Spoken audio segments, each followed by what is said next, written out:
இந்த 3 செடிகள் உங்க வீட்ல இருந்ததுன்னா அதிர்ஷ்டம் எங்க இருந்து வருதுன்னே தெரியாது. அவ்வளவு நல்லது, நினைச்சதெல்லாம் நடக்கும். அது என்ன அப்படிங்கிறத தான் இந்த பதிவுல பார்க்க போறோம். பொதுவா ஒவ்வொரு மனுஷங்களுக்குமே ஒவ்வொரு குணம் இருக்கும்.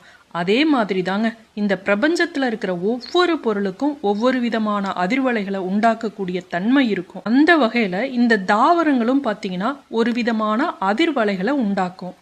ஒரு சில செடிகள் அளவுக்கு அதிகமான நேர்மறை ஆற்றலை வெளியிடும். அது மாதிரி நேர்மறை சக்தியை அதிகமாக வெளியிடக்கூடிய செடிகள் தான் இந்த 3 செடிகள். இந்த 3 செடிகள் உங்கள் வீட்டில் இருந்ததுன்னா அதிர்ஷ்டம் உங்களுக்கு அளவிட முடியாத அளவில் வரும். அது என்ன அப்படிங்கிறத இந்த பதிவில் நம்ம பார்க்கலாம். அனைவருக்கும் வணக்கம். நான் மிஸ்ஸஸ் அகல்யா ரவிக்குமார்.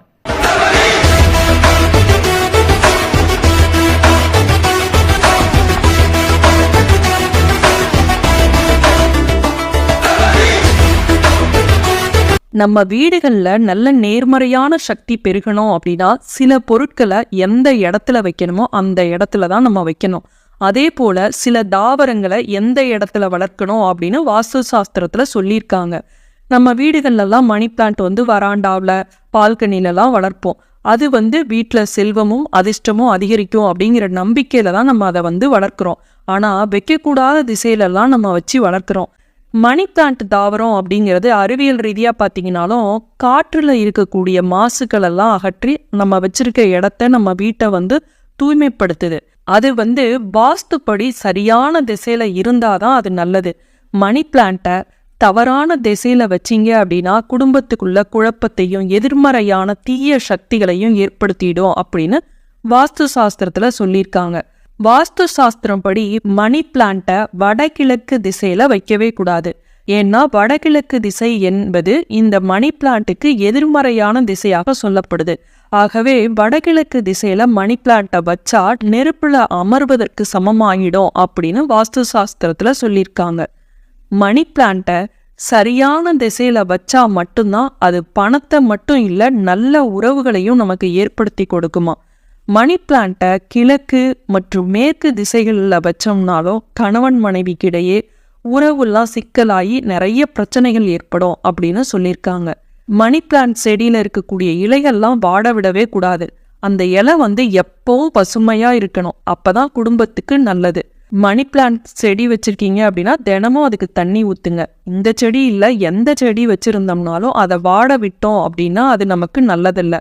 ஒருவேளை இந்த இலை வாடிடுச்சு அப்படின்னா உடனே அதை கிள்ளி எரிந்து விடணும். உலர்ந்த வாடிய இலையெல்லாம் இருக்கு அப்படின்னா அது எதிர்மறையான சக்திகளை கொண்டிருக்கும். குறிப்பாக மணி பிளான்ட் கொடியை தரையில படர விடாமல் பார்த்துக்கணும். வீட்டில் இடம் இல்லை மேலே படர விட முடியலன்னு கீழே படர விடாதீங்க. கீழே அந்த மணி பிளான்ட்டோட கொடி படர்ந்தது அப்படின்னா எதிர்மறை சக்திகளை வீட்டில் அதிகரிக்கும். குடும்பத்துக்குள்ள ஒரு மந்தமான சூழலை உருவாக்கும் அப்படின்னு சொல்லியிருக்காங்க. மணி பிளான்ட்டை அதே மாதிரி கண்டிப்பாக வீட்டிற்கு வெளியே வைக்கக்கூடாது. வீட்டுக்குள்ள வச்சாதான் ஏராளமான நன்மைகள் கிடைக்கும் அப்படின்னு சொல்லியிருக்காங்க. வீட்டுக்கு வெளியேனா நம்ம ஒரு காம்பவுண்ட் இருக்கு அப்படின்னா அதுக்கு வெளியே நம்ம மணி பிளான்ட்டை வளர்க்கக்கூடாது. வீட்டுக்குள்ளதான் அந்த மணி பிளான்ட்டை வளர்க்கணும். அழுக்கு படிந்திருக்கிற இடங்கள்ல மணி பிளான்ட்டை வைக்கக்கூடாது. சுத்தமான இடத்துல தான் வைக்கணும். மணி பிளான்ட்டை வைக்கிறதுக்கு சரியான திசை எது அப்படின்னு பார்த்தீங்கன்னா தென்கிழக்கு திசை.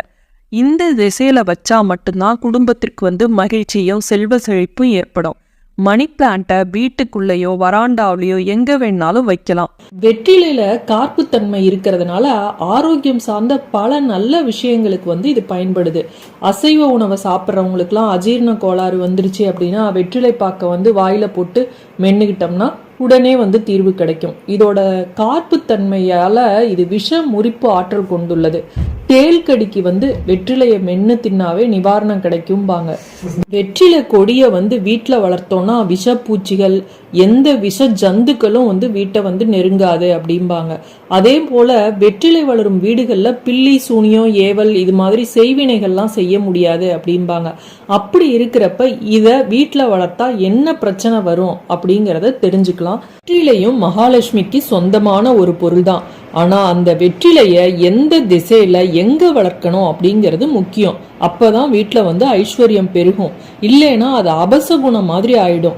வெற்றிலைய நடுறதுக்கு முன்னாடி நம்ம மண்ணுல எந்தெந்த பொருளை போடணும் அப்படிங்கிறது கூட இருக்கு. இதுல வந்து ஒரு அபூர்வ மூலிகை. இது மருத்துவ குணத்தோட நிறைய ஐஸ்வர்யம் நிறைந்த ஒரு பொருளாக கருதப்படுகிறது.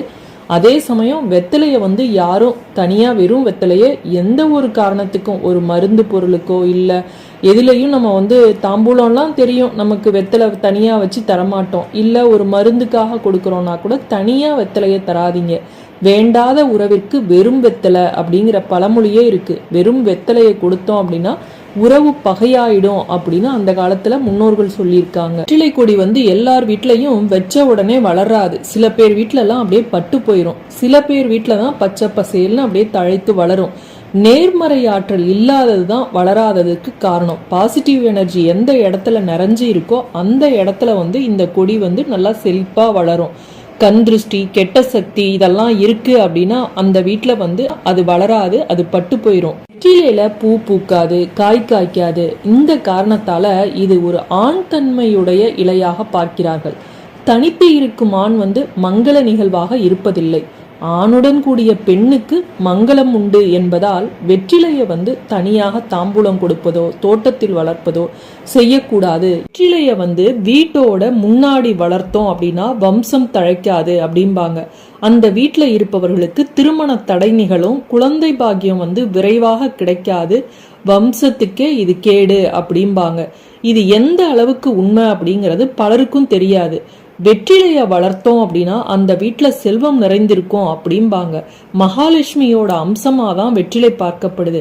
இந்த வெற்றிலைய வளர்ப்பது செல்வ வளத்தை தரும். ஆனா அத வந்து வீட்டோட முன்னாடி வளர்க்க கூடாது. அடுத்தது வெற்றிலைய வளர்க்கும் போது இன்னொரு தவறையும் செய்யக்கூடாது. வெறும் வெத்தலைய யாரும் யாருக்கும் தரமாட்டோம். தாம்பூலம் கொடுக்கும் போது வெறும் வெற்றிலைய கொடுக்கறது இல்ல.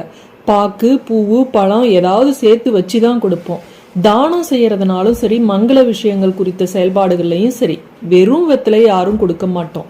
அதே போலதான் வெத்தலை கொடியை வளர்த்தீங்கன்னா தனியா வளர்க்க கூடாது.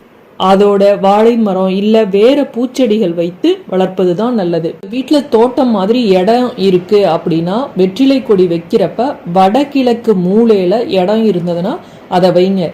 இடம் இல்லை, தோட்டம் இல்லை, வீட்டில் வந்து ஒரு தொட்டியில தான் வைக்கிறோம் அப்படிங்கிறவங்க ஈசானிய மூலையில வைத்து விட்டு அந்த செடியை வளர்க்கலாம். இல்லை எனக்கு அங்கேயும் இடம் இல்லை அப்படின்னா வடக்கு, கிழக்கு, மேற்கு இந்த 3 திசைகளில் ஏதாவது ஒரு திசையில வெற்றிலை கொடியை நட்டு வளர்த்து வாருங்கள்.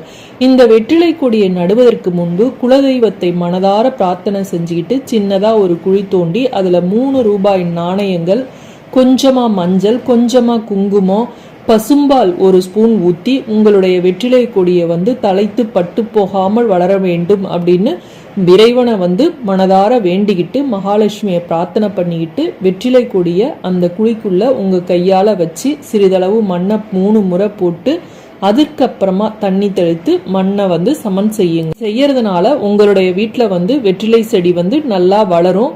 வெற்றிலை செடி வளர வளர ஐஸ்வர்யம் வந்து வீட்டுல பெருகும். ஆகவே வீட்டிற்கு முன் இந்த வெற்றிலை கொடியை வளர்ப்பதை விட மற்ற செடி கொடிகளோடு வீட்டிற்கு பின்னால் வளர்ப்பது சகல சௌபாகியங்களையும் அள்ளித்தரும்.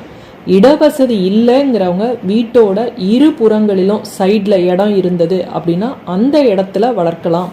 இந்த மருதாணி செடி கண்ணாடி எப்படி நம்மளை பிரதிபலிக்குது, அது மாதிரி மருதாணியும் நம்மளை வந்து பிரதிபலித்து காட்டும் தன்மை உடையதான். கடவுள்கிட்ட நம்மளை பத்தி மருதாணி வந்து பிரதிபலித்து காட்டும் தன்மை உடையது அப்படின்னு சொல்லியிருக்காங்க. மருதாணிய அரசாணி அப்படின்னு சொல்லுவாங்க. மருதாணி செடிக்கு பணத்தை வாரி வழங்கும் ஆற்றல் கொண்டது. அந்த செடியை நம்ம எப்படி வழிபடுறோம், அதை எப்படி வச்சிருக்கிறோம் அப்படிங்கிறத பொறுத்து தான் அது இருக்கு. மருதாணி அப்படிங்கிறது ஒரு தேவதை வசிக்கும் ஒரு செடியாக வாஸ்து சாஸ்திரத்துல சொல்லப்பட்டுள்ளது. அதாவது மருதவாஷினி அப்படிங்கிற ஒரு பெண் தான் மருதாணியா அடுத்த பிறவியில உருவானாங்க அப்படின்னு தெரியும். உங்களுக்கு இதை பற்றிய கதைகள்லாம் கேள்விப்பட்டிருப்பீங்க. என்னோட பதிவிலே ஏற்கனவே நான் மருதாணியோட வரலாறை பற்றி போட்டிருக்கேன். அதோட லிங்க் வேணா கீழே டிஸ்கிரிப்ஷன் பாக்ஸில் கொடுக்குறேன். மருதாணி கதை நிறைய பேர் தெரிஞ்சிருப்பீங்க. தெரியாதவங்க யாராவது இருந்தால் அதை தெரிஞ்சுக்குங்க. வீட்டில் மருதாணி செடி வளர்த்தால் வீட்டில் எப்படி பணவரவு அதிகரிக்கும் அப்படிங்கிறது இந்த பதிவுல தெரிஞ்சுக்கலாம். இந்த மருதாணி செடியானது யமனிடமும் சீதையிடமும் வரம் பெற்று வந்த செடி. அது மட்டும் இல்ல, சீதாதேவியின் விருப்பத்தின்படி ஸ்ரீராமரிடமும் வரம் பெற்ற செடி என்ற பெருமையும் இதற்கு உண்டு. அன்னை சீதாதேவி வனவாசம் இருந்தப்ப அன்னையோட கஷ்டத்தை, நஷ்டத்தை, துக்கத்தை, அழுகைய அனைத்தையும் பொறுமையா கேட்டுக்கொண்டிருந்த செடி அப்படிங்கிற பெருமையும் இந்த மருதாணி செடிக்கு இருக்கு. இதன் காரணமாக தான் ஸ்ரீராமர் மருதாணி செடிக்கு வரத்தை அளித்தார் அப்படின்னு புராணங்கள் சொல்லுது. அந்த வரம் என்ன அப்படின்னா, மருதாணி இலைய அரைத்து கையில் வைத்து கொள்ளும் பெண்கள் அவர்கள் வாழ்க்கையில் எவ்வித கஷ்டமும் வராது என்று வரமளித்தார்.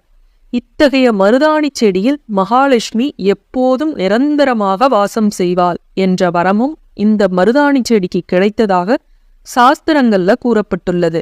இவ்வளவு மகிமையுடைய இந்த மருதாணி செடியை நம்ம எப்படி வச்சிருக்கணும், முறைப்படி வச்சிருந்தாதான் அந்த வீட்டில் மகாலட்சுமி குடியிருப்பாள்.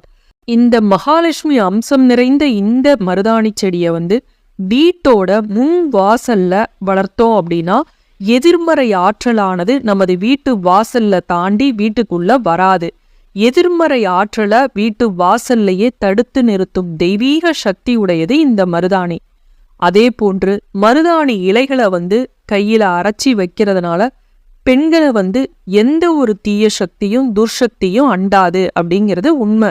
அதனாலதான் நார்த் சைடும் பாருங்க, அந்த திருமணத்துக்கு முன்னாடி மெகந்தி விழான்னு ஒரு பெரிய விழாவாவே நடத்துவாங்க. இன்றும் மணப்பெண்ணுக்கு கையில அந்த மருதாணியை வைக்கிறது நம்ம வழக்கத்திலையும் இருக்கு. கண் திருஷ்டி, ஏவல், பில்லி, சூனியம் இதுல இருந்தெல்லாம் விலகணும் அப்படின்னா நிறைய மூலிகைகள் எல்லாம் போட்டு சாம்பிராணி நம்ம காட்டுவோம். அந்த மூலிகைகள்லாம் நமக்கு கிடைக்காட்டி கூட பரவாயில்ல, இந்த மருதாணி விதை இருக்கு இல்லையா, இது அவ்வளவு சக்தி உடையது. இந்த மருதாணி விதைகள் கிடைச்சது அப்படின்னா அதை நல்லா காய வச்சுக்குங்க. அதை இந்த சாம்பிராணி போடும்போது அதில் போட்டு வெள்ளி செவ்வாழை காட்டுனீங்க அப்படின்னா எந்த கண் திருஷ்டியாலும் உங்க வீட்டுக்கு எந்த பாதிப்பும் வராது. இந்த மருதாணி விதை, இந்த பூவு இதெல்லாம் காய வச்சு ஒரு பாக்கெட்ல போட்டு இல்லை ஒரு துணியில முடிஞ்சு வச்சு நம்ம தலைவாணிக்கு அடியில் வச்சுக்கணும். பாக்கெட்ல போட்டிங்கன்னா அந்த பாக்கெட்ல சின்ன சின்ன ஹோல் மாதிரி லைட்டாக போட்டிங்கன்னா தான் அந்த வாசம் வரும். இல்லை ஒரு சின்ன காட்டன் துணியில கட்டி தலைவாணிக்கு அடியில் வச்சிங்க அப்படின்னா நல்ல தூக்கம் வரும் என்று சொல்லப்பட்டுள்ளது. மருதாணி செடியை துளசி செடியை எப்படி பூஜிக்கிறோம் அதே போல மருதாணி செடியையும் நம்ம பூஜிக்கணும். ஒரு விளக்குல நல்லெண்ணெய் விட்டு பஞ்சுத்திரி போட்டு தினமும் மகாலட்சுமிக்கு உகந்த நாளான செவ்வாய் வெள்ளிக்கிழமைகள்ல அந்த துளசி செடி பக்கத்திலேயே நீங்க இந்த மருதாணி செடியை வச்சாலும் சரி, விளக்கேற்றி வழிபட்டு வரணும். இந்த மருதாணியில் வாசம் செய்யும் மகாலட்சுமி உங்க வீட்டுல இருக்கக்கூடிய எதிர்மறை துர்சக்திகளை அணுக விடாமல் காப்பதோடு வீட்டுக்கு ஐஸ்வர்யத்தையும் பணத்தையும் அள்ளி தந்து உங்க வீட்டுல பணமழையை பொழிய வைப்பாள் என்பது ஐதீகம். இந்த மருதாணி செடி இருந்தது அப்படின்னா அந்த செடி காய விடாம தினமும் தண்ணி ஊத்துங்க.